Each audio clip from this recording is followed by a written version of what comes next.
நானும் என் வீட்டாருமோ வென்றால் கர்த்தரையே சேவிப்போம். யோசுவா 24:15. சேவிப்போம் என்று யோசுவா சொல்லும்போது அவர் செய்த சேவை தான் எனக்கு ஞாபகத்துக்கு வருது.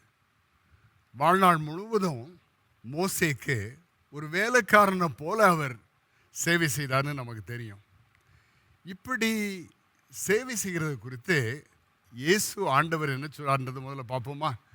யோவான் 12:24 அவர் இப்படி சொல்லுகிறார், மெய்யாகவே மெய்யாகவே நான் உங்களுக்கு சொல்லுகிறேன், கோதுமை மணியானது நிலத்தில் விழுந்து சாகாவிட்டால் தனித்திருக்கும், செத்ததே ஆகில் மிகுந்த பலனை கொடுக்கும். தன்னை பற்றி சொல்கிறார், நான் ஒரு கோதுமை மணி போல, நான் விழுந்து சாகாட்டா பலன் இருக்காது. இந்த தத்துவம் அப்பொழுதே அவருக்கு தெரியுமோ என்னவோ, தன்னை வெறுமையாக்கி, தன்னை ஒன்றுமில்லாதவனை போல ஆக்கி, மோசேக்கு வேலைக்காரனாக பணி செய்த அத்தனை வருடங்களும் மற்றவங்கெல்லாம் திமிர்னாங்க, கேள்வி கேட்டாங்க. சொந்த சகோதரன் ஆரோனே அவருக்கு உண்மையில்லாதவராக போய்விட்டார்னு நமக்கு தெரியும். ஆனால் இந்த யோசுவா ஆகையினால சேவிப்போம் என்று சொல்லுகிறாரே, அதில் பல அர்த்தங்கள் அங்கே அடங்கி இருக்குது அப்படின்னு சொல்லி நான் நினைக்கிறேன். இதை நம்ம மறந்து போக வேண்டாம்.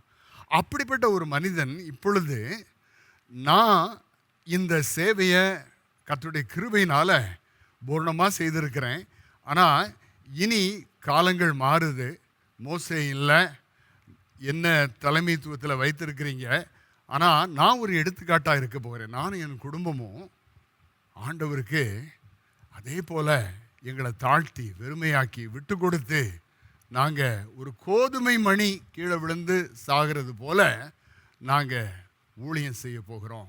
அவரை சார்ந்திருப்போம் ஒரு பக்கம், அடுத்த பக்கம் அவருக்கு நாங்கள் பணி செய்வோம் அப்படின்னு சொல்லுகிறார். சரி, இப்படி நீங்களும் நானும் ஆண்டவருக்கு உரியவர்களாக, ஒரு பக்கம் அவருடைய மக்களாக, அடுத்த பக்கம் அவருக்கு சேவை செய்கிறவர்களாக இருக்க அழைக்கப்பட்டிருக்கிறோம் என்று சொல்லி வேதம் நமக்கு சொல்லுகிறது இல்லையா? இது தொடர்பாக சில பாடங்களை இன்றைக்கு நாம் படிக்கலாம். முதலாவது பாடம் என்ன அப்படின்னா, ஆங்கிலத்தை சொல்கிறேன், we belong to God as a family. ஒரு குடும்பமாக நம் ஆண்டவருக்கு சொந்தமானவர்கள் என்ற ஒரு தாரக மந்திரம், ஒரு அடிப்படை எண்ணம் நம்முடைய இருதயத்துக்குள்ள இருக்கணுமா? நானும் என் வீட்டாருமோ வென்றால் கர்த்தரையே சேவிப்போம் என்று யோசுவா சொல்லும்போது இதை முதல்ல சொல்கிறார், we belong to God, நாங்கள் ஆண்டவரை சார்ந்தவர்கள்.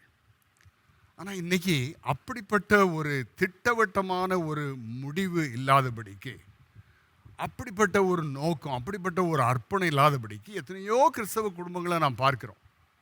கிறிஸ்தவர்கள் தான், ஆனால் பாரம்பரியமாக பழக்க வழக்கமானு தெரியல.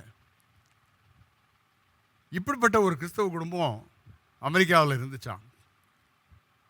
அவர் நேஷ்னல் ஃபுட்பால் லீக், அவளுடைய ஃபுட்பால் பொறுத்த மட்டும் தேச அளவில் அமெரிக்காவில் ஒரு சிறந்த ஒரு விளையாட்டு வீரர்.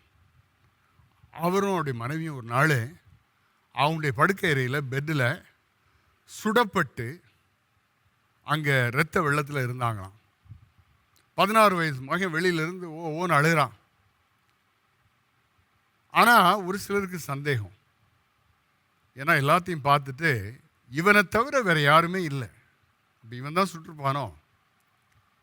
9 வருஷம் கழித்து இப்போ தெளிவாக இருக்கு, தன்னுடைய பெற்றோரை கொன்றது இந்த மகன்தான். போதைப் பொருள் ப்ராப்ளம். திட்டியிருப்பாங்க, காசு கொடுத்துருக்க மாட்டாங்க.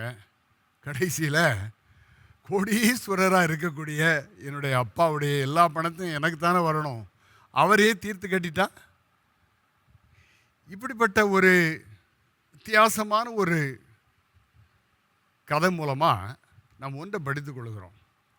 இன்றைக்கி இருக்கிற சமுதாயத்தில் நாமும் நம்மை சார்ந்தவர்களும், குறிப்பாக நம்முடைய பிள்ளைகளும் அதிகமாக பல காரியங்கள்னால பாதிக்கப்படுகிறார்கள். அவருடைய வாழ்க்கைக்கு விரோதமாக அநேக யுத்தங்கள் நடந்து கொண்டிருக்கிறது. அப்படிப்பட்ட சூழ்நிலையில் திட்டவட்டமாக கிறிஸ்தவ குடும்பமாக இருக்கிற நீங்களும் நானும், ஒரு அப்பாவும் ஒரு அம்மாவும், நாங்கள் இந்த இயேசு கிறிஸ்துவின் வழியில தான் நடப்போம். This is who we are, இதுதான் நாங்கள் அப்படின்னு முடிவெடுக்காட்டா இந்த குடும்பத்தில் நடந்த காரியம் நமக்கு நடக்காதுன்னு சொல்றதுக்கு வழியே இல்லை, கேரண்டியே கிடையாது. உதாரணமாக சொல்லுகிறேன், ஒரு மனுஷன் கடவுளுக்கு உண்மையாக இருக்க மாட்டேன், ஏதோ மேலோட்டமாக இருக்கிறான், கிறிஸ்தவன் தான், கோயிலுக்கு போகிறவன் தான், ஆனால் கடவுளுக்கு உண்மையாக எல்லா காரியங்களும் இருக்க மாட்டேன் என்று வாழ்ந்து கொண்டு இருக்கிற ஒரு மனுஷன் ஒரு நாளில் தன்னுடைய மனைவிக்கு உண்மையாக இருக்க மாட்டான்றதுல ஏதாவது கேரண்டி இருக்கா? இன்னொன்று, நம்ம வீட்டில் வளர்கிற பிள்ளைகள் இந்த நேரம் வீடியோ கேம், பயங்கரமான குரூரமான காரியங்கள் அதிலிருந்து அவர்கள் படித்துக் கொள்கிறாள் என்பது நமக்கு தெரியும். அது தவிர செல்ஃபோன் மூலமாக, அது தவிர நண்பர்கள் மூலமாக இவர்கள் ஈடுபடுகிற பலவிதமான கேளிக்கைகள், விளையாட்டுகள் மூலமாக அவர்களுடைய மனது மாற்றப்படுகிறது. நம்முடைய கண்காணிப்பில் வளருங்கிறாங்க என்று சொல்லி நாம் நினைத்து கொண்டு இருக்கிறோம். ஆனால் ஒரு பெரிய ஒரு ஆட்டம்பாம் வீட்டிலையே அங்கே உருவாகிட்டு இருக்கலாம், என்னைக்காவது ஒரு நாள் வெடிக்கும். எத்தனை செய்தி துணுக்குகளை நீங்கள் வாசித்திருக்கிறீங்க. நம்ம நாட்டிலேயே இதே மாதிரி சொந்த பெற்றோரை தீர்த்து கட்டிட இளைஞர்கள் இருக்கிறார்கள். இது இப்படித்தான் நடக்கும். கடவுளுக்கு முக்கியத்துவம் கொடுக்காத குடும்பங்களில் இப்படித்தான் நடக்கும் அப்படின்னு ரோமர் 1:29 நாம் பார்க்கிறோம். ரோமர் 1:29 அவர்கள் சகலவித அநியாயத்தினாலும், ஏன் கடவுள் இல்லை, வேசித்தனத்தினாலும், துரோகத்தினாலும், பொருளாசையினாலும், குரோதத்தினாலும் நிறையப்பட்டு, பொறாமையினாலும், கொலையினாலும், வாக்குவாதத்தினாலும், வஞ்சகத்தினாலும், வன்மத்தினாலும் நிறைந்தவர்களாய், புறங்கூறுகிறவர்களுமாய், அவதூறு பண்ணுகிறவர்களுமாய், தேவ பகைஞருமாய், துரோகிதம் பண்ணுகிறவர்களுமாய், அகந்தை உள்ளவர்களுமாய், வீம்புக்காரருமாய், பொல்லாதவைகளை யோசித்து பிணைக்கிறவர்களுமாய், பெற்றோருக்கு கீழ்ப்படியாதவர்களுமாய்.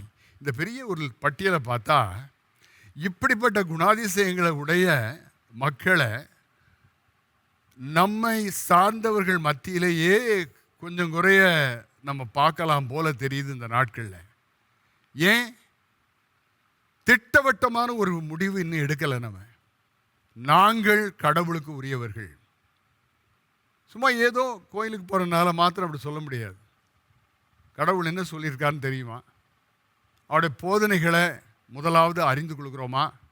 அதற்கப்புறம் நாம் பின்பற்றுகிறோமா? பெற்றோராகிய நாம் பின்பற்றுகிறோமா?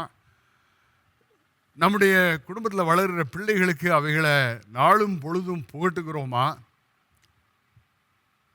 வீட்டில் ஒரு வாசகம் எழுதி வச்சா, இந்த வீடு இயேசு கிறிஸ்துவுடைய வீடு, நாங்கள் அவருடைய குடும்பம், அப்படியோட வாசகங்கள் இருக்கு. ஆனால் அதன்படி தான் உங்கள் குடும்பம் இருக்குதா?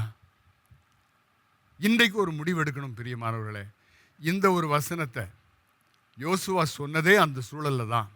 நீங்கள்லாம் ஒரு வேளை மெசொப்பொத்தாமியாவில் உங்களுடைய முன்னோர்கள் பின்பற்றின அந்த தெய்வங்களையும் அந்த கலாச்சாரங்களையும் ஒரு வேளை பின்பற்றினா பின்பற்றுங்க. ஆனால் நானும் என் வீட்டாருமோ வென்றால் கர்த்தரை மாத்திரம்தான் சேவிப்போம் என்று சொல்லி ஒரு பெரிய ஒரு அறிக்கையை அங்கே விடுகிறார் நம்முடைய யோசுவா. அவர்கிட்ட தான் அந்த பாடங்களை படித்துக் கொள்கிறோம். ஆக முதல் பாடம் என்ன? டிசிஷன் எடுக்கணும், தீர்மானத்தை எடுக்கணும். இந்த கன்வென்ஷன் நாட்களில் அந்த தீர்மானத்தை எடுக்கலாமா? இது வரைக்கும் எடுக்காட்டா? ஒருவேளை எடுத்த தீர்மானத்தில் குழம்பி இருக்கிறோம், ஏனோ தானோ என்று கிறிஸ்தவ வாழ்க்கையை வாழ்ந்து கொண்டு இருக்கிறோம்னா இன்னைக்கு திரும்ப வரலாமா? முடிவு எடுக்கலாமா? இல்லாட்டா ரோமர் 1:29-30-31 வசனங்கள்லேருந்து நான் வாசித்த அந்த குரூரமான ஒரு சித்திரத்தை நம் முன்னால் கொண்டு வந்த அப்படிப்பட்ட ஒரு சூழ்நிலை தான் நம்முடைய சொந்த வீட்டிலேயே உருவாக வாய்ப்பு இருக்கிறது. இதை கேரண்டி பண்ணி சொல்ல முடியும். ரெண்டாவது பாடம் என்ன தெரியுமா? இப்படி முடிவெடுத்தால் மாத்திரம் போதாது. சிலவங்க ரொம்ப பக்தியாக, சரி அப்போ நான் இனிமேல் தினந்தோறும் நான் ஏதாவது பைபிள் எடுத்து புரிஞ்சோ புரியலையோ வாசிப்பேன், முக்காடை போட்டுக்கு நாங்கள் ஜெபம் பண்ணுவோம். அதெல்லாம் நாங்களும் பரம்பரை கிறிஸ்தவங்க தான் செய்தோம், வருஷங்களாக செய்தோம். என் வாழ்க்கையோ என்னுடைய அம்மாவுடைய வாழ்க்கையோ அப்பா வாழ்க்கையோ எதுவுமே மாற்றலை. 6வது தலைமுறை. போகாத கோயில் இல்லை, பங்கு பெறாத கூட்டங்கள் இல்லை, ஜெபிக்காமல் சாப்பிட மாட்டோம், ஜெபிக்காமல் ராத்திரி படுக்கைக்கு போக மாட்டோம். ஆனால் வாழ்க்கை மாறலை. ஏன்? ஒரு குறிப்பிட்ட காலகட்டத்தில் உணர்ந்து கொண்டோம், இயேசு எங்களுடைய உள்ளத்தின் அரியணையில் இல்லை. இன்னொரு விதத்தில் சொல்ல போனால், ஜென்ம பாவம், ஜென்ம சுவாபங்கள் உள்ளுக்குள்ளே இருக்கு. வெளிப்புறமாக எவ்வளவு காரியங்களை செய்தாலும் அது மாற்றாது. ஆகையினால இப்படி முடிவெடுத்திருக்கீங்களா? முடிவெடுக்க போறீங்களா? இன்றைக்கு 2வது பாடம், நானும் என்னுடைய மனைவியும் அல்லது நானும் என்னுடைய புருஷனும் எனக்கு ஆண்டவர் கொடுத்த பிள்ளைகளும் ரட்சிக்கப்பட்டவர்களா,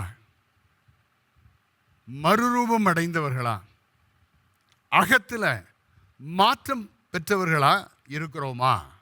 உடனே விதண்டாவதமான எண்ணங்கள் தான் வருது. அவன் தன்னை பிலீவர்ன்றான், இவன் விசுவாசின்றான், இந்த கோயிலுக்கு போகிறான், பெந்தேகோஸ்து கோயில் கூட நம்ம கோயிலுக்கு வராமல் போயிட்டு இருக்கிறாங்க, அவங்க வாழ்க்கையெல்லாம் தெரியாதா?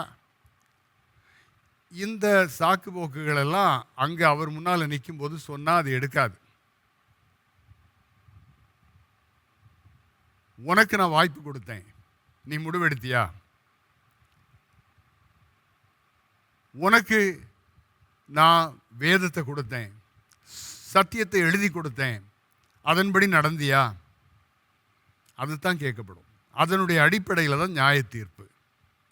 ஆக யோசுவா 24:14 ஆகையால் நீங்கள் கர்த்தருக்கு பயந்து அவரை உத்தமமும் உண்மையுமாய் சேவித்து உங்கள் பிதாக்கள் நதிக்கு அப்புறத்திலும் எகிப்திலும் சேவித்த தேவர்களை அகற்றிவிட்டு கர்த்தரை சேவியுங்கள்.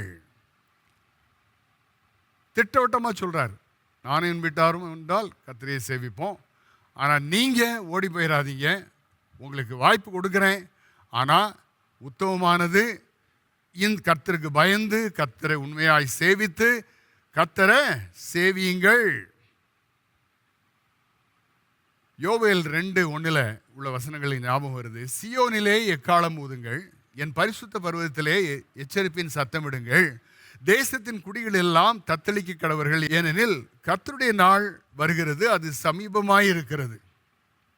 12ஆம் வசனத்தில் யோவேல் 2:12 ஆதலால் நீங்கள் இப்பொழுதே உபவாசத்தோடும் அழுகையோடும் புலம்பலோடும் உங்கள் முழு இருதயத்தோடும் என்னிடத்தில் திரும்புங்கள் என்று கர்த்தர் சொல்லுகிறார். நீங்கள் உங்கள் வஸ்திரங்களை அல்ல, உங்கள் இருதயங்களை கிழித்து உங்கள் தேவனாகிய கர்த்தரிடத்தில் திரும்புங்கள்.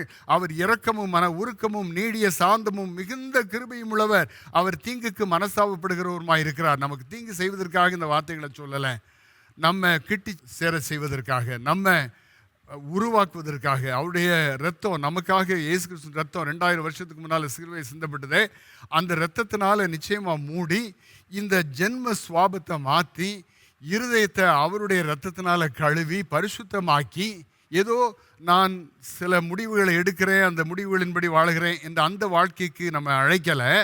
அவரால் அகத்தில் மாற்றப்பட்ட முழுவதும் திரும்பவுமாக உருவாக்கப்பட்ட ஒரு வாழ்க்கைக்கு ஆண்டவர் அழைக்கிறார். இப்படிப்பட்ட ஒரு அனுபவம் இருக்குதா? ஒருவேளை அம்மாக்கோ ஐயோக்கோ இருக்கலாம். ஆனால் பிள்ளைகள் அந்த அனுபவத்துக்குள்ளே வந்துட்டாங்களா?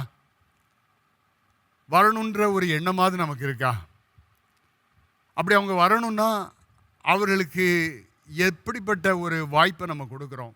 சண்டே கிளாஸுக்கெலாம் அனுப்புகிறோம். நானும் சண்டே கிளாஸுக்கெலாம் போயிட்டு வந்தேன், ஆனால் வாழ்க்கை மாறலை. அதனால் சண்டே கிளாஸ் போகக்கூடாதுன்றது இல்லை. பெற்றோர் செய்ய வேண்டியதை பெற்றோர் முதலாவது வீட்லேயும் செய்யணும். கோச்சிக்கிடாதீங்க. ஒருவேளை நாமே பயந்து ஆண்டவருக்கு ஏற்றவர்களாக நடந்து கொண்டிருந்தாலும் நம்முடைய பிள்ளைகள் வித்தியாசமாக அவன் வாழ்க்கையெல்லாம் தாறுமாறாக போனுடைய ரகசியம் என்னென்னா, அவர்கள் நம்முடைய நடையிலேயே, நம்ம வேற யாரையோ நினைக்கிறோம், ஆனால் அவர்கள் நம்முடைய பிள்ளைகள் நம்முடைய நடையிலேயே மாயமாலத்தை சில நேரங்களில் பார்க்கலாம். வெளியில் போனால் அப்பா இப்படி பேசுகிறாரு, வீட்டிலனா இப்படித்தான் நடந்துக்கிட்டுறாரு. வெளியில் போனால் அம்மா இப்படி பேசுகிறாங்க, போகாத கூட்டம் இல்லை. ஆனால் வீட்டில் வந்தால் எல்லாரையும் பற்றியும் புரணி. உண்மையை சொல்கிறேன்னு சொல்லி புரணி பேசுகிறோம் இல்லையா? இதெல்லாம் அவங்க கேட்டுக்கிட்டு இந்த கிறிஸ்தவம் எனக்கு வேண்டான்னு முடிவெடுக்கிறாங்க. அதான் விஷயம். ஆகையினால நானும் என் வீட்டாரும் கர்த்தரைய உண்மையிலேயே சேவிக்கணும்னா அகத்தில் மாறணும். நான் இப்படிப்பட்ட ஒரு குடும்பத்தில் வளர்ந்து வந்தேன். 6வது தலைமுறைன்னு சொன்னேன். இந்த ஊர் தான் எங்கள் சொந்த ஊர். உங்கள் ஊர் தான், சாயர்புரம் தான் சொந்த ஊர். ஆனால் வளர்ந்ததெல்லாம் சென்னையிலையும் மற்ற இடங்கள்லையும். ஆக ஒரு குறிப்பிட்ட காலகட்டத்தில் 10 வருஷம் கொயர்லாம் இருந்த பிறகு இருந்து கொண்டு இருக்கும்போது ஒரு குறிப்பிட்ட ஒரு காரியத்துக்காக நான் ஜெபிக்க ஆரம்பித்தேன். ஏன்னா கோயிலில் சொல்லுவாங்க ஜெபித்தா விடை கிடைக்கும் அப்படின்னு. அது மாத்திரமல்ல, அந்த நாட்களில் நாம் எல்லாரும் கிறிஸ்தவர்கள் செய்கிறது போல சில வெளிப்புறமான காரியங்களை செய்ய ஆரம்பித்தேன். காலையில் 4 மணிக்கு எழுந்து முழங்காலில் நின்று 25 அதிகாரங்களை வாசிப்பேன். ஏன்னா எப்படியாவது எனக்கு எது வேணுமோ அதை கடவுள் கொடுக்கணுன்றதுக்காக. அது மாத்திரமல்ல, மாம்சம் சாப்பிட்றது நிறுத்தினேன், நிரந்தரமாக நிறுத்தினேன். பல மாதங்கள், 6 மாதங்களுக்கு மேலே மௌன விரதம், மற்றவரோடு பேச மாட்டேன். எத்தனையோ காரியங்களை லெந்து காலங்களில் செய்வோம் இல்லையா, அதை 6 மாதம் பண்ணேன். ஆனாலும் கேட்ட காரியங்கள் நிறைவேறல. அப்போ ஒரு நாள் முடிவெடுத்தேன், கடவுள் இல்லையோ, முதல்ல எனக்கு தெரியும் இதெல்லாம் ஏதோ வெளிப்புறமான காரியங்கள், கோயில், கொயர், ஆராதனைகள் அப்படின்னு நினச்சி கடவுள் இல்லைன்னு முடிவெடுத்தேன். அந்த நேரத்தில் புரிந்தோ புரியாமலோ 6 மாதம் முழங்கால் நின்று வாசித்தேன் இல்லையா, அதுலேருந்து ஒரு வசனம். என்ன வசனம்னா, சங்கீதம் 66:18, என் இருதயத்தில் அக்கிரம சிந்தை கொண்டிருந்தேனானால் ஆண்டவர் எனக்கு செவி கொடார். ஆவியானவர் பேச ஆரம்பித்தார். அதுக்கு முன்னால் ஆண்டவரை பற்றியும் உண்மையாக தெரியாது, ஆவியானவர் பற்றி தெரியாது. ஆனால் அந்த நேரத்தில் என்னுடைய தனி அறையில் வீட்டில் கடவுள் இல்லைன்னு முடிவெடுத்த அந்த நேரத்தில் கடவுள் பேச ஆரம்பித்தார். நீ வெளிப்புறமாக எல்லா காரியங்களையும் செய்கிற, நீ செய்கிறத பார்த்தா ஒரு முனிவர் ஆயிட்டியோன்ற மாதிரி இருக்கு. ஆனால் உன் இருதயத்தை எனக்கு இன்னும் கொடுக்கலை. யோவேல் சொன்ன ஞாபகம் இருக்கா? சட்டையை கிழிக்காதீங்க, இருதயத்தை கிழிங்கன்னு. அதைத்தான் ஆண்டவர் சொன்னார். உன் இருதயத்தை கொடுத்தேன். அது நடந்து இன்றைக்கு 46 வருடங்களுக்கு மேலாச்சு. ஆண்டவர் நடத்தி வருகிறார், ஊழியத்திலையும் உபயோகித்து வருகிறார். வாழ்க்கை மாறிச்சு, அப்பட்டமாக உடனே மாறிச்சு. அதே கோயில் தான், அதே கோயர் தான். ஆனால் வித்தியாசமாக காரியங்களை புரிய ஆரம்பித்தேன். இன்னும் ஆழமாக ஊழியத்தில் ஈடுபட ஆரம்பித்தேன், சபை ஊழியம் உள்பட. ஆண்டவர் என்ன தனக்கென்று தெரிந்து கொண்டார், ஊழியக்காரனாக. சரி, ஆக 1 யோவான் 1 இப்படி சொல்லப்பட்டிருக்கிறது. நான் இன்றைக்கு ஒருவேளை இதெல்லாம் கேட்டுட்டு நானும் என் இருதயத்தை கொடுக்குறேன், நானும் என்னுடைய ஜென்ம சுவாபத்தை இயேசு கிறிஸ்துவின் ரத்தத்தினால கழுவப்படத்தக்கதாக ஒப்பு கொடுக்குறேன், நான் வருகிறேன். சொல்லுங்கள், எப்படி ஆண்டவரை ஏற்றுக்கொள்ளணும்? இது பெந்தேகோஸ்த செய்தின்னு நினைக்க வேண்டாம். நான் இன்னமும் சிஎஸ்ஐ தான். கேளுங்க, வேதத்தில் தான் இப்படி எழுதியிருக்கு. 1 யோவான் 1, 7, 8, 9 நாம் சபையில் சொல்கிற அதே வசனங்கள் தான். அவர் ஒளியில் இருக்கிறது போல நாம் ஒளியிலே நடந்தால் ஒருவரோடு ஒருவர் ஐக்கியப்பட்டு இருப்போம். அவர் ஒளியில் இருக்காரா, நம்ம ஒளியில் வரணும். ஒளியில் நடந்தோம்னா, அதாவது அவர் பேச்சை கேட்டு அவருடைய உபதேசங்களை கேட்டு அதுபடி நடந்தோம்னா நாம் அவரோடு கூட ஐக்கியப்பட்டு இருப்போம். அவருடைய குமாரனாகிய இயேசு கிறிஸ்துவின் ரத்தம் சகல பாவங்களையும் நீக்கி நம்மை சுத்திகரிக்கும். இதுவும் தெரியாது இல்லை, மனப்பாடமாக இதெல்லாம் சொல்கிறோம். ஆனால் வாழ்க்கையில் தான் இன்னும் எந்த மாற்றங்களும் வரல. 8வது வசனத்தில் நமக்கு பாவமில்லை என்போமானால் நம்மை நாமே வஞ்சிக்கிறவர்களாக இருப்போம். இப்படிப்பட்ட ஒரு நேரத்தில் மற்றவங்கள பற்றி யோசிக்க தோணுது இல்லையா? அவன் எப்படி, இவன் எப்படி, இவன் தான் பெரிய கோயிலுக்கெல்லாம் போகிறான், பெரிய தன்னை பற்றி இப்படிலாம் பேசிக்கிறான், ஆனால் அவன் வாழ்க்கை மாறலையே. கவலைப்படாத, நம்ம வாழ்க்கையை பற்றி இப்போ பேசிக்கிட்டு இருக்கிறோம். நம்ம வாழ்க்கையை பற்றி பேசிக்கிட்டு இருக்கிறோம். இந்த நேரத்தில் இந்த வசனத்தை அப்படியே உள்வாங்குவோம். எனக்காக 2000 வருஷத்துக்கு முன்னால் என் வாழ்க்கை அகத்தில் மாறுவதற்காக நான் மாறுறதுனால என் குடும்பம் மாறப்போகுது. அவர்களுக்கு இயேசு கிறிஸ்துவனால ஒரு நல்ல ஒரு எதிர்காலம் உருவாக்க போகுது. ஆகியனால என்ன நான் ஒப்பு கொடுக்குறேன்.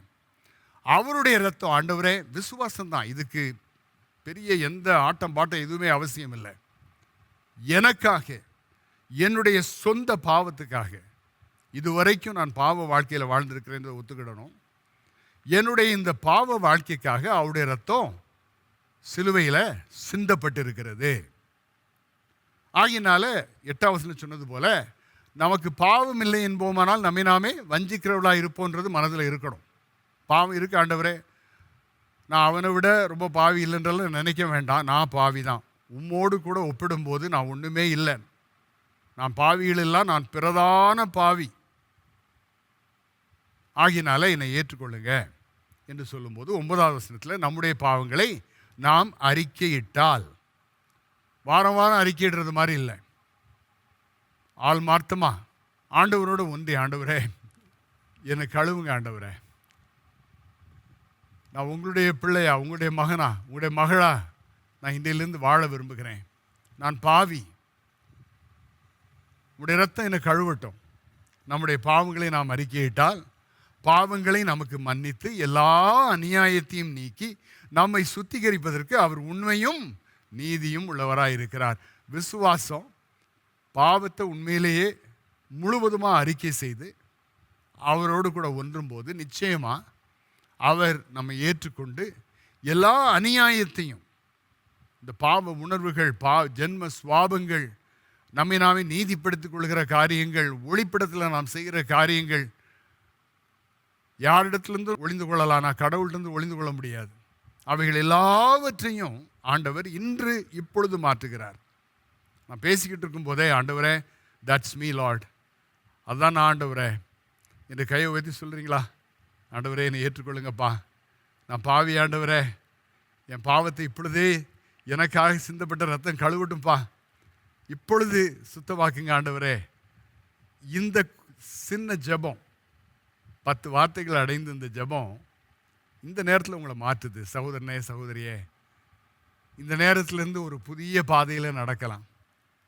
இதை ஏன் சொல்லுகிறேன் என்றால், இந்த அனுபவம் எனக்கே இல்லைன்னா என் பிள்ளைகளெல்லாம் கடவுள் இல்லாத உலகத்தினுடைய அத்தனை கேடுபாடுகளினாலும் நிறைந்த ஒரு எதிர்காலத்துக்கு நேராக போய் கொண்டிருக்கிறார்களே, அவர்களை திருத்த, அவர்களை காப்பாற்ற எனக்கு வழி இல்லை. நானே பெற்றுக்கொள்ளாத இந்த ஆவிக்குரிய அனுபவத்தை நான் எப்படி அவர்களிடத்தில் எதிர்பார்க்க முடியும்? ஆக இந்த நாளில் சில முடிவுகளை எடுப்போம். இன்று என்னுடைய வாழ்க்கையை நான் ஆண்டவருக்கு ஒப்பு கொடுக்குறேன். புதிய விதத்தில் ஒப்பு கொடுக்குறேன், நிரந்தரமாக ஒப்பு கொடுக்குறேன். ஆண்டவர் என்னை மாற்றுகிறார். இன்று அந்த ரட்சிப்பின் நிச்சயத்தை நான் பெற்றுக்கொள்கிறேன். இயேசு கிறிஸ்துவின் ரத்தம் என்னுடைய சகல பாவங்களை நீக்கி என்னை சுத்திகரித்தது என்பதை நான் விசுவாசிக்கிறேன். உடனே லைட்னிங், தண்டர், மின்னல்கள், இடிகள்லாம் வராது. ஆனால் விசுவாசம், அந்த வித்து இருதயத்தில் பிறந்தா போதும். அதுதான் துவக்கம். அப்படி தான் நான் ரட்சிக்கப்பட்டேன். அது உண்மை, இது கற்பனை இல்லை, அது உண்மை. ஏன்னா அடுத்த 46 ஆண்டுகள் அதுக்கு சாட்சி. நடந்து வந்த பாதை வித்தியாசம் தெரியும், நிச்சயமாக தெரியும். அது நடக்கட்டும் முதல்ல. 2வது, ஒருவேளை என்னுடைய கணவனோ அல்லது மனைவியோ அல்லது என்னுடைய பிள்ளைகளோ அல்லது பிள்ளைகள் ஒருவரோ இருவரோ இப்படி இதெல்லாம் புரியாமல் எப்படியோ வாழ்ந்துக்கிட்டு இருக்கிறாங்க என்பது உண்மையானா, அம்மா அப்பா நீங்கள் முழங்கால் படிக்கிட்டு ஜெபிக்க ஆரம்பிங்க, ஆண்டவரை நோக்கி கதற ஆரம்பிங்க. இதுக்காக ஃபாஸ்டிங் இருக்கலாம். லெந்து காலத்தில் மாத்திரம் இல்லை, இதுக்காக ஃபாஸ்டிங் இருக்கலாம். ஃபாஸ்டிங் இருந்து அவர்களுக்காக ஜெபிக்க ஆரம்பிக்கிறோம். அதற்கப்புறம் அவர்களிடத்தில் நம்முடைய அனுபவத்தை நம்ம பகிர்ந்து கொள்ள ஆரம்பிக்கணும். ஏதோ பாரம்பரியம் இல்லை, இது உண்மைடா, இந்த வார்த்தைகளை நான் என்னுடைய வாழ்க்கையில் அனுபவித்திருக்கிறேன், உன்னுடைய வாழ்க்கைக்கு, உன்னுடைய குடும்ப வாழ்க்கைக்கு, உன்னுடைய எதிர்காலத்துக்கு என்றென்றைக்கு உதவி செய்யும். அப்பாட்டேருந்து வெறும் பணத்தை மாத்திரமல்ல, பொருட்களை மாத்திரமல்ல, சொத்தை மாத்திரமல்ல, இதை நிரந்தரமான ஒரு சொத்தா நீ எடுத்துக்கொள் என்று சொல்லி நம்முடைய ஆவிக்குரிய வாழ்க்கையை அவர்களோடு கூட பகிர்ந்து கொள்ள ஆரம்பிக்கிறோம். இதை தொடர்ந்து சில நேரங்களில் வருஷங்களாக கூட செய்ய வேண்டியது இருக்கும். ஆனால் முழங்கால் படியிட்டு கண்ணீரோடு ஜெபித்த ஒரு தாயினுடைய வாழ்க்கையினுடைய தாக்கம்தான் இன்றைக்கு பெரிய ஒரு மெத்தடிஸ்ட் சர்ச். சூசன்னா வெஸ்லியை பற்றி அப்படி சொல்லுவார்கள். தன்னுடைய மகனுக்காக மாத்திரமல்ல, தன்னுடைய 10 பிள்ளைகளுக்காகவும் ஆண்டவரிடத்தில் 2 மணி நேரம் போராடி அந்த அம்மா ஜெபிப்பாங்களாம். அதனுடைய வாயிலாகத்தான் மெத்தடிஸ்ட் சர்ச், உலகளாவிய மெத்தடிஸ்ட் சர்ச்சுடைய ஸ்தாபகர் ஜான் வெஸ்லி, அவருடைய சகோதரன் சார்ல்ஸ் வெஸ்லி. சரி, தொடர்ந்து நம்ம பார்க்குறோம். ஆண்டவர் இது திட்டோட்டமாக சொல்கிறார். இதுவும் பெந்தேகோஸ்து உபதேசம் இல்லை, இது சிஎஸ்ஐ உபதேசம். ஏன்னா நம்ம பைபிளில் தான் இது எழுதியிருக்கு. யோவான் 3:3 இயேசு கிறிஸ்து நிக்கோதேமுவை பார்த்து சொல்கிறாரு. இயேசு அவருக்கு பிரதியுத்தரமாக, ஒருவன் மறுபடியும் பிறவாவிட்டால் தேவனுடைய ராஜ்யத்தை காண மாட்டான் என்று மெய்யாகவே மெய்யாகவே உனக்கு சொல்லுகிறேன். அவனுக்கு அன்னைக்கு புரிஞ்சுதோ இல்லையோ, ஆனால் இந்த சத்தியத்துக்காகத்தான் அவர் ஜீவனை விட்டார். இந்த சத்தியத்தை திரும்பவும் இன்றைக்கு உங்களிடத்தில் கொண்டு வருகிறார். இந்த செய்தியின் மூலமாக நான் மறுபடியும் பிறக்கணும் ஆண்டவரே, ஆண்டவரே அதுக்கு என்ன ஒப்பு கொடுக்குறேன் என்று சொல்லி நம்மையும் நம்முடைய குடும்பத்தையும் இந்த நேரத்தில் நாம் ஒப்பு கொடுப்போம். சரி, இப்படி ஆண்டவரை ஏற்றுக்கொண்ட பிறகு தினந்தோறும் அவரோடு கூட நடக்கணும். அதற்கு ஆதாரமாக அது 3வது பாடம். தினந்தோறும் அவரோடு கூட நாமும் நம்முடைய குடும்பத்தினரும் நடக்கணும். உபாகமம் 6:5 நீ உன் தேவராகிய கர்த்தரிடத்தில் உன் முழு இருதயத்தோடும் உன் முழு ஆத்துமாவோடும் உன் முழு பலத்தோடும் அன்பு கூர்வாயாக. இன்று நான் உனக்கு கட்டளையிடுகிற இந்த வார்த்தைகள் உன் இருதயத்தில் இருக்க கடவது. நீ அவைகளை உன் பிள்ளைகளுக்கு கருத்தாய் போதித்து, நீ உன் வீட்டில் உட்கார்ந்திருக்கிற போதும், வழியில் நடக்கிற போதும், படுத்துக் கொள்கிற போதும், எழுந்திருக்கிற போதும் அவைகளை குறித்து பேசி. ஆண்டவர் திட்டவட்டமாக மோசையின் மூலமாக அதை சொல்கிறார். உட்கார்ந்திருக்கும் போது பேசணுமா, படுத்திருக்கும் போது பேசணுமா, பிள்ளைகளுக்கு கருத்தாய் போதிக்கணுமா. ஏன்னா திடீர்னு வாழ்க்கை மாறாது. சத்தியம் என்ன சொல்லுது அப்படின்றது தெரிஞ்சாதான் அந்த சத்தியத்துக்கு உடன்பட அங்கே உள்ள விருப்பம் உருவாகும். ஒரு வீட்டில் ஒரு சின்ன பையனும் ஒரு சின்ன பிள்ளையும் ஒருத்தரை பார்த்து ஒருத்தர் கத்தி திட்டி பயங்கரமாக சண்டை போட்டுட்டு இருந்தாங்களாம். அப்போ அவங்க அம்மா கேட்டாங்களே, என்னடா ஏன் இப்படி பண்ணுறீங்க, ஏன் அண்ணனும் தங்கச்சியும் ஏன் இப்படி சண்டை போட்டுக்கிறீங்க அப்படின்னு கேட்டான். இல்லைம்மா, அந்த பையன் சொன்னான், இல்லைம்மா நான் சண்டைலாம் போடலைம்மா, நாங்கள் அப்பா அம்மா விளையாட்டு விளையாடுறோம் அப்படின்னு சொன்னாங்களாம். ஏன்னா அவங்க தினந்தோறும் அப்பா அம்மாட்ட கேட்குறது இதான், ஒருத்தரை திட்டுறது, சண்டை போடுறது. ஆகினால அப்பா அம்மா விளையாட்டு விளையாடணும், ஒருத்தரை சண்டை போட்டு நடிக்கணுன்றது தான் அவங்களுடைய எண்ணம். இது மாறணும். இது மாறணும்னா ஆண்டவருடைய வசனத்தில் என்ன எழுதியிருக்கு, அந்த வசனத்தை நான் புரிந்து கொள்வதற்கு எந்த அளவுக்கு முயற்சி எடுக்கிறேன். நான் தினந்தோறும் வாசிக்கிறேன். ஏதோ ஒரு அப்படி வாசித்தா அதில் ஒரு ஆசீர்வாதம் இருக்கின்றனால வாசிக்கிறோமா, இல்லாட்டா புரிஞ்சதை வாழ்க்கையில் தொடர்பு படுத்துறதுக்காக வாசிக்கிறோமா. ஒரு பையன் அவங்களுடைய அப்பாட்ட ஒரு நாள் கேட்டான், அப்பா நீங்கள்லாம் சின்ன பிள்ளையாக இருக்கும்போது சண்டே கிளாஸுக்கு போனீங்களா? ஆமாம், உங்கள் தாத்தா விடவே மாட்டாங்க, ஒவ்வொரு ஞாயிற்றுக்கிழமையும் என்னை கட்டாயப்படுத்தி சண்டே கிளாஸுக்கு அனுப்பிடுவாங்க அப்படின்னு அப்பா சொன்னாராம். அப்போ அந்த பையன் சொன்னாராம், அப்போ நானும் தான் சண்டே கிளாஸ் போயிட்டுருக்கிறேன், எந்த பிரயோஜனமும் இருக்காது போல தெரியுது அப்படின்னு அவன் சொன்னாரான். வணங்குதா? நம்ம இந்த வேத பாடங்களை பொறுத்த மட்டும் எத்தனையோ பரம்பரையாக எத்தனையோ பாரம்பரியமாக நாம் சபை காரியங்களெல்லாம் ஈடுபட்டு வந்தாலும் கூட வேதத்தை தெரிந்து கொள்ள வேண்டிய அளவுக்கு தெரிந்து கொள்ளலை, புரிந்து கொள்ள வேண்டிய அளவுக்கு புரிந்து கொள்ளலை, சத்தியங்களை எடுத்து அப்பியாசப்படுத்த வேண்டிய அளவுக்கு அப்பியாசப்படுத்தலை. ஆகினால்தான் நீ அவைகளை உன் பிள்ளைகளுக்கு கருத்தாய் போதித்துன்னு சொல்லும்போது எதுவும் வாயால் மாத்திரம் இல்லை, செய்து காட்டணும். இல்லாட்டா அந்த பையன் சொன்ன மாதிரி நீங்களும் சண்டே கிளாஸ் போனீங்க, நானும் போனேன், எந்த மாற்றமும் இல்லை, அதனால் போகாமலே இருக்கலாம் போல தோணுதுன்னு இந்த பையன் சொல்கிறான். இன்றைக்கி அநேக வாலிபர்கள் இன்றைக்கு ஏதோ நம்ம கட்டாயப்படுத்துறதுனால பேரளவில் வந்து போகலாம் சபைகளுக்கு, சபை கூட்டங்களுக்கு. ஆனால் நாம் அவர்களுக்கு போதிக்க வேண்டிய விதத்தில் போதிக்காட்டா நிச்சயமாக எந்த விதமான மாற்றத்தையும் எதிர்பார்க்க முடியாது. ஆகையினால ஏதோ விபிஎஸ்ஸுக்கும் சண்டே கிளாஸுக்கும் அனுப்புனதுனால அல்லது சில கிறிஸ்தவ கூட்டங்களுக்கு அனுப்புனதுனால நம்முடைய பிள்ளைகளுடைய வாழ்க்கை மாறிடுன்றது இல்லை. சொல்லப்போனால் நம்முடைய வாழ்க்கையே மாற வேண்டிய அளவுக்கு மாறலை. ஆகையினால ஒருவேளை திட்டவட்டமாக இனி நான் வேதத்தை வாசித்து புரிந்து அப்பியாசப்படுத்தி என் பிள்ளைகளுக்கு கருத்தாய் நான் போதிக்க என்னை ஒப்பு கொடுக்குறேன்னு இன்றைக்கி நம்ம முடிவு எடுத்தோன்னா இந்த காரியங்கள் நடக்கும். அவர்கள் நம்பத்தகுந்த விதத்தில் நம்முடைய வாழ்க்கை ஒரு உதாரணமாக இருக்கிறதுனால போதிக்க அங்கே வாய்ப்பு ஏற்படும். அது மாத்திரமல்ல, ஒருவேளை தப்பி தவறி அப்பா அம்மாவை திட்டாங்க, அம்மா அப்பாவை திட்டாங்க அப்படின்னா பிள்ளைகளுக்கு முன்னால் ஒப்புரவாகணும், அதனுடைய விளக்கம் அவங்களுக்கு கொடுக்கப்படணும். இல்லாட்டா பிள்ளைகள் படிக்க முடியாது, பழக முடியாது. மாறாக ஒருவேளை நல்ல ஒரு முன்மாதிரி தான் உங்கள் வீட்டில் இருக்குன்னு வச்சுக்கிடுங்க.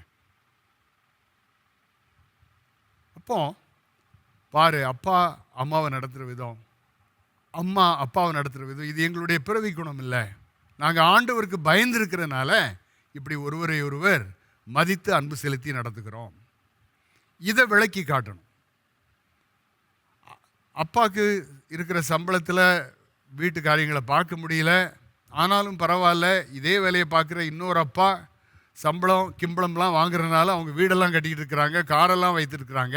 ஆனால் நாங்கள் ஏன் கிம்பளம் வாங்கலை அப்படின்னா நாங்கள் ஆண்டவரை பின்பற்றுகிறோம், இதனால தான் அப்படின்ற அந்த ஒரு விளக்கம், அதனுடைய அடிப்படைகள் பிள்ளைகளுக்கு புரிந்திருக்கணும். நீ எத்தனையோ இப்படிப்பட்ட உதாரணங்களை சொல்லிட்டு போகலாம். தவறு செய்தோன்னா அதை திருத்துறதுக்கும் வேண்டிய முயற்சிகளை வீட்டுக்குள்ளே எடுக்கணும். நல்ல காரியங்களை செய்து நல்ல முன்மாதிரிகளாக இருக்கிறோம் அப்படின்னா அதை வேதத்தினுடைய அடிப்படையில் விளக்கி, இதனால தான் இப்படிப்பட்ட பண்பாடு, இதனால தான் இப்படிப்பட்ட நல்ல பழக்க வழக்கம், இதனால தான் இப்படிப்பட்ட நல்ல குணாதிசயங்கள் இந்த வீட்டில் இருக்குது, இதை சாதாரணமாக எடுத்துக்கிடாதீங்க, ஏதோ பிறவி குணம்னு எடுத்துக்கிடாதீங்க, இதை கடவுளுக்கு பயந்து அவருடைய இரத்தத்தினால கழுவப்பட்டதுனால நாங்கள் செய்து கொண்டு இருக்கிறோம், உங்களுடைய வாழ்க்கையும் இப்படி அமைந்திருக்கணும்னு சொல்லி அவர்களுக்கு நல்ல முறையில் எடுத்துக்காட்டி அவர்களையும் பழக்கி வைக்கலாம். சரி, கடைசியில் நான் இந்த காரியத்தை சொல்லி நான் முடிக்கிறேன். இதுவும் நான் ஏற்கனவே சொன்ன இந்த சத்தியத்துக்கு தொடர்பானது தான். நாம் நம்முடைய குணாதிசயத்தை இன்னும் அதிகமாக மாற்ற வேண்டியது இருக்கிறது. ஆனால் திரும்பவும் அது 4வது பாடம், குணாதிசயங்களில் மாற்றம். இதை ஏதோ திடீர்னு நம்ம கொண்டு வர முடியாது. இதற்கு பயிற்சி வேணும், அப்பியாசம் வேணும், விடாமுயற்சி வேணும். யோசேப்பும் மரியாளும் தங்களுடைய வீட்டில் வளர்ந்த இயேசு கிறிஸ்துவுக்கு சின்ன வயசுலேயே அவர் மலைப்பிரசங்கம் செய்ய ஆரம்பிக்கலை. அவர்கள் இவருக்கு மலைப்பிரசங்கம் மாதிரி செய்திருப்பாங்கன்னு நினைக்கிறேன். ஆகையினால தான் 12 வயசு ஆகும்போது அங்கே கோயிலுக்கு போகும்போது எல்லாரும் பிரமிக்கக்கூடிய அளவில் அவருடைய ஞானம் இருந்ததாக பார்க்கிறோம். இதெல்லாம் ஏதோ மேஜிக்கா அல்லது இயற்கைக்கு புறம்பான விதத்தில் அவருக்குள்ள வந்ததாக நினைக்க வேண்டாம். அவருடைய பெற்றோர்கள் அவரை வளர்த்த விதமும் அதில் ஒரு முக்கியமான ஒரு பங்கு.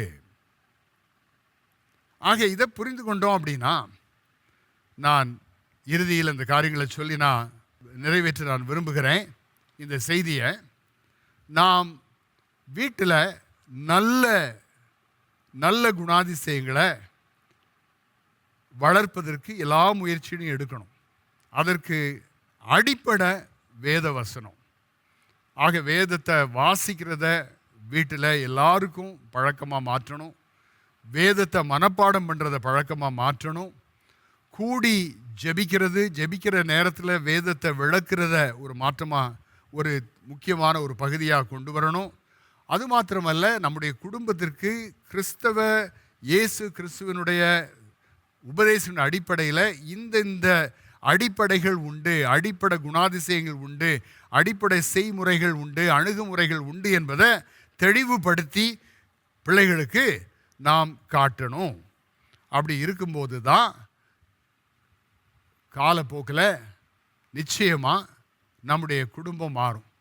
நான் எங்களுடைய குடும்பத்திலேருந்து ஒரு உதாரணத்தை சொல்ல விரும்புகிறேன். இப்படியெல்லாம் எங்கள் அம்மா என்னை வளர்த்துக்கிட்டு இருக்கிற நாட்களில் நான் திடீர்னு எங்களுடைய வீட்டு பக்கத்தில் இருந்த ஒரு பாட்டியை அவங்க ஜாதியை சொல்லி திட்டிட்டேன். பயங்கரமாக ஜாதியை சொல்லி திட்டிட்டேன். எங்கள் அம்மா என்ன செய்தாங்க தெரியுமா? ஒரு வாரம் சோறு போடல. வீட்டுக்கு வெளியில் ஒரு கிச்சன் இருக்கும். அங்கே அரிசி, பருப்பு, எண்ணெய், உப்பு எல்லாம் வச்சுட்டாங்க. உனக்கு சோறு வேணும்னா நீயே. எனக்கு வயசு எத்தனை வயசு தெரியுமா? 10 வயசு அந்த நேரம். ஒரு வாரம் நானே பொங்கியாக்கி சாப்பிட்டேன். ஸ்கூலுக்கும் போகணும்னு கட்டாயப்படுத்தினாங்க அந்த நாட்கள்லையும். அதற்கப்புறம் ஒரு வாரம் கழிந்த பிறகு என்னை கொண்டு போய் அந்த பாட்டியம்மா முன்னால் முழங்கால் படியிட்டு மன்னிப்பு கேட்க சொன்னாங்க. ஆகையினால இன்று வரைக்கும் ஜாதி பிரச்சனைன்றது என்னுடைய பிரச்சனையே கிடையாது. ஒரு திட்டவட்டமான ஒரு பாடத்தை என்னுடைய அம்மா எனக்கு சொல்லி கொடுத்தாங்க. ரொம்ப கஷ்டமாக தான் இருந்துச்சு அந்த நாட்களில். ஆகையினால நாம் முடிவில் இதை நாம் பார்க்கிறோம். நிச்சயமாக இங்கே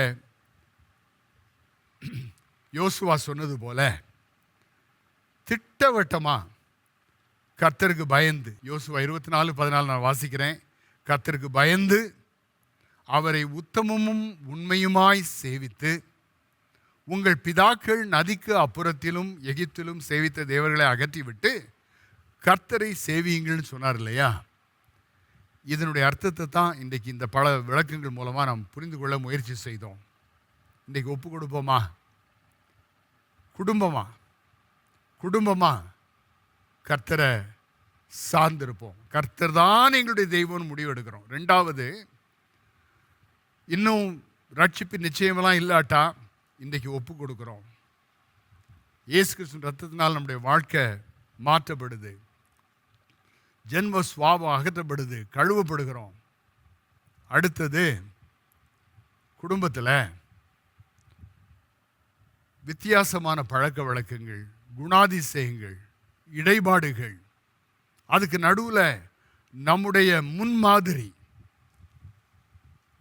சில நேரங்களில் திருத்தணும். எங்கள் அம்மா என்னை திருத்தின மாதிரி கண்டிப்போட திருத்தணும். நமக்கு பாதகம் இல்லாத வரைக்கும் எல்லாத்தையும் பொறுத்துக்கலான்னு மாற்றி இருக்கக்கூடாது. நம்முடைய பிள்ளையுடைய எதிர்காலத்தை கருதி அவர்களுக்கு ஆலோசனையும் தெய்வ ஆலோசனையும் திருத்தங்களும் கொடுக்கப்பட வேண்டும். கர்த்தர் உங்களை ஆசீர்வதிப்பாராக. ஜெபிக்கலாமா? ஆண்டவரே, எங்களை ஒப்பு கொடுக்கிறோம் சுவாமி. உம்மை நாங்கள் யோசுவாவை போல சேவிக்க விரும்புகிறோம். ஆண்டவரே, நீர் எங்களுக்கு கொடுத்திருக்கிற கற்பனைகள், சட்டதிட்டங்கள், உபதேசங்களை ஏதோ பொதுவாக அறிந்து வைத்திருக்கிறோம் என்ற ஒரு நிலையில் இனி இல்லாதபடி அவைகளுடைய ஆழத்தையும் அகலத்தையும் வேண்டுமென்றே சிரமம் எடுத்து படித்து அறிந்து கொண்டு அவைகளை அபியாசப்படுத்த எங்களை ஒப்புக் கொடுக்கிறோம். ஆனால் ஆண்டவரே, எங்களுடைய ஜீவியம் முழுவதுமாக உம்முடைய இரத்தத்தினால் கழுவப்படாவிட்டால் நாங்கள் எந்த ஒரு மாற்றத்தையும் கொண்டு வர முடியாதது என்பதை அறிந்திருக்கிறதுனால ஆண்டவரே, எங்களுடைய ஜீவனை உமக்கு நாங்கள் ஒப்பு கொடுக்குறோம். இயேசுவே, உம்முடைய ரத்தம் எங்களை மூடட்டும், உம்முடைய ரத்தம் எங்களை கழுவட்டும், நிரந்தரமாக உம்முடைய பிள்ளைகளாக எங்களை மாற்றும். நானும் என் வீட்டாருமோ என்றால் கர்த்தரையே சேவிப்போம் என்ற அதே வசனத்தின்படி இன்று நாங்கள் சொல்கிறோம். இன்றிலிருந்து நானும் என் வீட்டாரும் கர்த்தரை மாத்திரம் சேவிப்போம். ஒப்பு கொடுக்கிறோம். உமக்கு நன்றி செலுத்துகிறோம். இயேசு கிறிஸ்து மூலமாக ஜெபிக்கிறோம் பிதாவே, ஆமென். In His Footsteps Productionsல ஒரு வீடியோ பார்த்தேன். In His Footsteps Productions 3 programs இருக்கு. முற்றுப்புள்ளி இல்லாத வாழ்க்கை, தெமேலியா, இயேசுவின் பின்னே. எங்களுக்கு In His Footsteps அப்படின்னு ஒரு யூடியூப் சேனலும் இருக்கு. அந்த சேனல்ல போய் எங்களோட வீடியோஸை பாருங்க, லைக் பண்ணுங்க, ஷேர் பண்ணுங்க, சப்ஸ்கிரைப் பண்ணுங்க. உங்களோட ப்ரேயர் ரெக்வெஸ்ட்டை எங்களுக்கு அனுப்பணும்னு விரும்புனீங்கன்னா 73303738 அப்படிங்கிற நம்பருக்கு கால் பண்ணுங்க, அல்லது info@ihf.life அப்படிங்கிற இமெயில் ஐடிக்கு எழுதி அனுப்புங்க. உங்களுக்காக நாங்கள் கண்டிப்பாக ஜெபிக்கிறோம்.